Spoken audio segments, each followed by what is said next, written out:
Hi, and welcome to the second video for section 6.2. This is the second video of two parts. I want to start this section by giving you guys basically a shortcut, a little secret about some special triangles. In 6.2, we're going to start looking at the second part here. We're going to look at some applications, i.e. word problems. I know everybody hates word problems, but these tricks I'm going to show you with these special triangles will hopefully simplify the process. One thing about this 127 class is because you guys are not allowed to use calculators, we're restricted to giving you essentially triangles that have angles of 30, 60, or 45. And so if you look at your unit circle sheet that I gave you guys, it's those basic measurements that we've been using a lot. These triangles use that theory of those measurements. And again, the shortcut of it will hopefully simplify these word problems for you. So, special triangles. The first one is a triangle, a right triangle. I should write that here. So special triangles that are right triangles. So it's going to have a 90-degree angle here. If these other two angles have a measurement of 45 degrees, whatever the length of this side is, this leg of the triangle, whatever its measurement is, the other side is the same. I could do the trigonometry, and I guess someday if you want to see the proof of all this, feel free to come to office hours. I can show you this. But the shortcut is that if I have this 45-degree triangle, these two legs have the same measurement. And the hypotenuse is just s times the square root of 2. And again, I'm not going to go through all the math of it. That's sort of beyond the scope of this class, really. I suppose it's not, but for this instance, I'm just giving you these special triangles. So, for example, if I have a right triangle that has measurements 45 degrees as the other angles, if this leg is 3, then I know this leg is also 3. I don't have to do any trigonometry to figure it out. I just know that's the case because it's a 45-degree angle inside the triangles. And the hypotenuse then is just 3 times the square root of 2. That will always be true 100% of the time. So you can use that to your benefit, and as we do some of these word problems, I'll show you how that really simplifies the process. All right, next is our 30 and 60 degree triangle.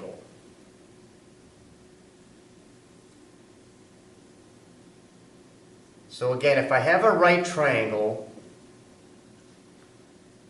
the small angle of this triangle would be 30 degrees. The big angle then is 60, because we know that the total of the angles inside the triangle has to be 180, and this is already a 90 degree. So the side that's opposite the 30, I'm going to call that the short side, so S for short. If that's the case, if I'm given this measurement, the length of the long side, which is opposite the 60, so this is the key. Short side is opposite the 30 degrees. Small degree measurement is the small length of the triangle. The long leg then is just S, whatever this length is, times the square root of 3. And then the hypotenuse is just 2 times S. So let's say that this is our 30 degree. So if we're given that this is a 30 degree and the measurement we're given then is opposite the 30 degree, we can figure out the others based off of this. So if I'm given this side S, this is just S times square root of 3, and the hypotenuse is just 2 times S. So again, as an example, let's say I have 30 degrees down here, and I'm given that this is 4. And again, this is a right triangle. So if my short leg, the one opposite the 30 degrees, is 4, the long leg has to be 4 times square root of 3. Again, we can do all the trigonometry to see that that's the case, but we don't really need to right now. And then the hypotenuse then has to be 2 times that, so 2 times 4 is 8.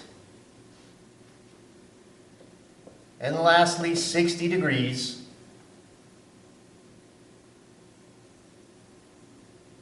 So if I'm given the measurement here, so let's call this L for the long leg, and the long leg is always opposite 60 degrees.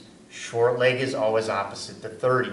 So if I'm given this measurement, L, to find this side, it's going to be L divided by square root of 3. Because to go from the short to this, I had to multiply by square root of 3. So to go backwards, I'd have to divide by square root of 3. And then again, this property still holds true, that if I multiply the short leg times 2, it gives me the hypotenuse. So this would be 2 times L divided by square root of 3. So again, if we look at an example, if I'm given a triangle, I have 60 degrees, and this side here, let's call it, 5. So if the long leg is 5, the short leg is going to be 5 divided by square root of 3. And then if I multiply this by 2, this is 10 divided by square root of 3. So I don't have to do any of the trigonometry to figure out these values. I just know that these properties hold. So I put these on your cheat sheet. I make sure you understand it. If you don't, ask me in class, and I think we'll probably go over this a little bit anyways in class, just to make sure you guys are comfortable with this. Because again, it's going to save you a lot of time down the road. All right, so I'm going to erase this. If you need to keep writing, go ahead and pause and then come on back.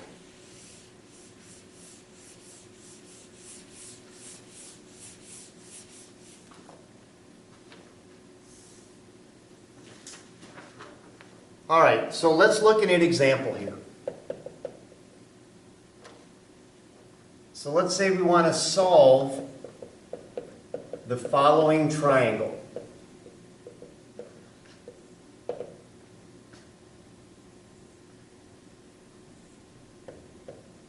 So we have a right triangle.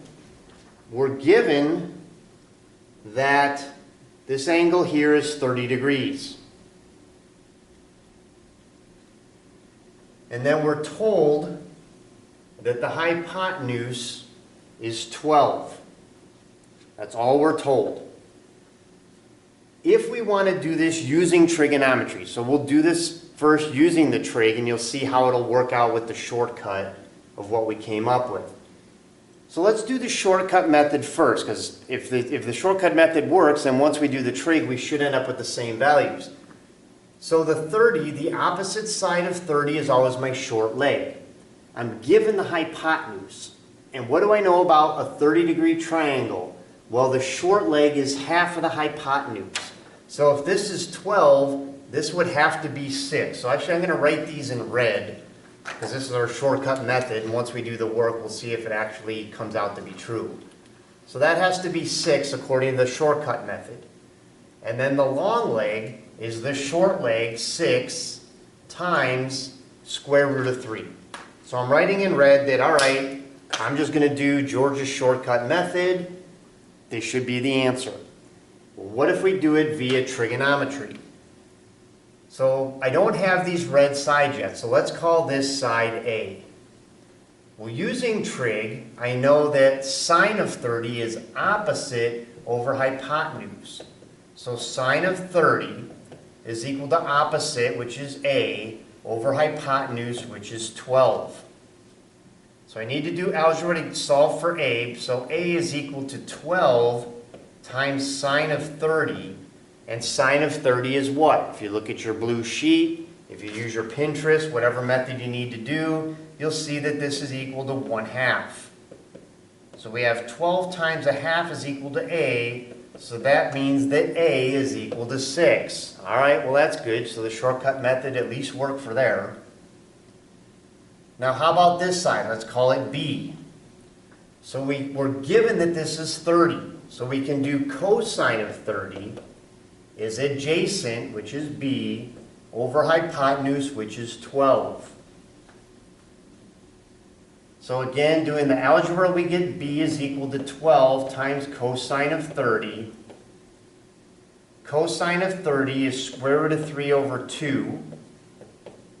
And if I multiply this by 12, the 2 cancels with this, 12 cancels with 2 gives me 6. So I get 6 times square root of 3 is equal to b, which is what we had. So you can see you get the same answers as we had in red to start with. It just takes a lot longer as opposed to doing the shortcut method where it's just, okay, half of that is 6, multiply by square root of 3, I'm done. And on the exams, you'll see that time is like gold. And the more time you can save yourself will help you out on other problems down the road. So there we go. We're given a triangle with 30 and 12. We had to find the other sides either using trig or using the shortcut method, and we got 6 and 6 square root of 3.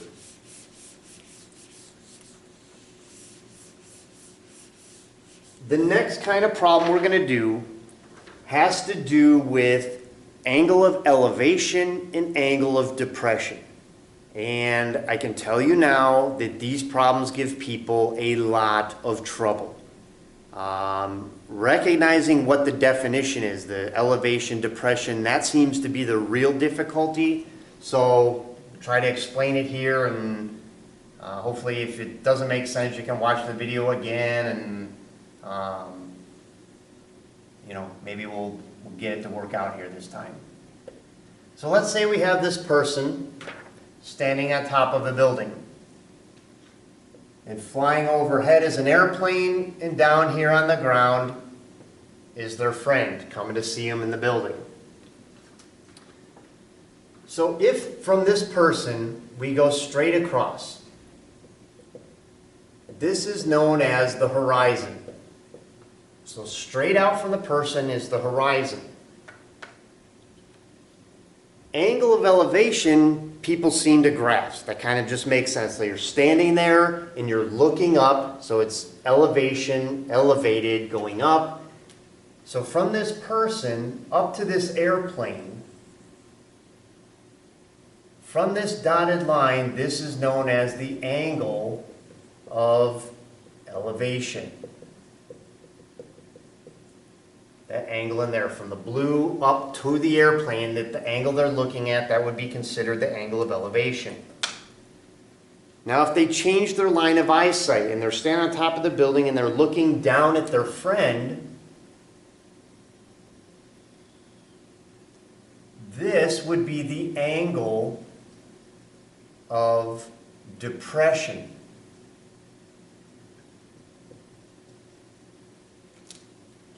So these are the two terms, angle of elevation, so from the direct line of sight going upwards, that's angle of elevation.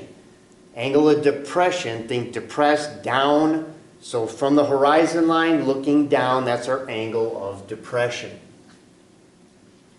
So that's our two definitions. So we have the following type of example, and I can tell you you're going to see a lot of these problems on your exams and on the final. So if this concept, if that little drawing there didn't make sense or is still confusing, or once we do the problem still doesn't make sense, you know, again, come see me at office hours, bring your questions to class, we'll try to clear it up as best we can. So we have the following example. A tree casts a shadow 532 feet long. Find the height of the tree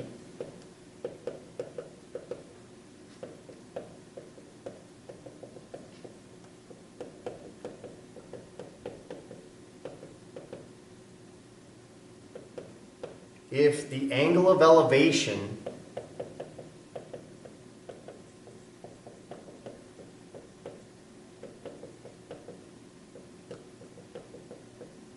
from the end of the shadow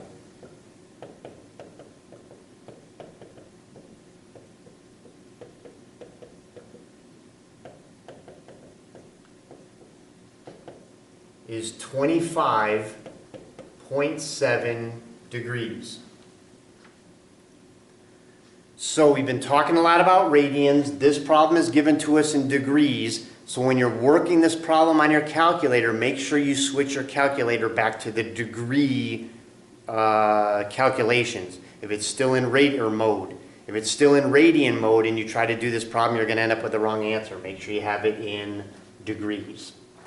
So first, let's draw a picture. With the majority of these problems we're going to be doing this semester, drawing a correct picture is going to be paramount to getting this right. So what we have here, this is our ground. We have some tree. We're trying to figure out how tall is this tree. So let's call it H. The sun is shining and creates a shadow on the ground of this tree, which is 532 feet long. And then we're told that the angle of elevation from the end of the shadow up to the top of the tree is 25.7 degrees. So that's our picture. We have the angle of elevation, so from our horizon line, from the horizontal line, angle of elevation means we're going up, is 25.7 degrees, and the length of that shadow is 532 feet. So what do we have? We have an angle, we have an adjacent, and we're trying to find the opposite. So which of our trig ratios uses opposite and adjacent? That's tangent. So that means that tangent of this measurement, 25.7, is equal to opposite H over adjacent 532. So if we do some algebra, multiply both sides by 532, we get that the height is 532 times tangent of 25.7. If you plug this on your calculator, you get that this is approximately 256 feet. So again, a couple things with this problem. We're given angle of elevation. How does that go into our problem? And then given our unknowns, which trig ratio can we use to figure out the problem? In this case, it's tangent. And then it's just some algebra and calculator work to get you that this height is approximately 256 feet. So that ends section 6.2.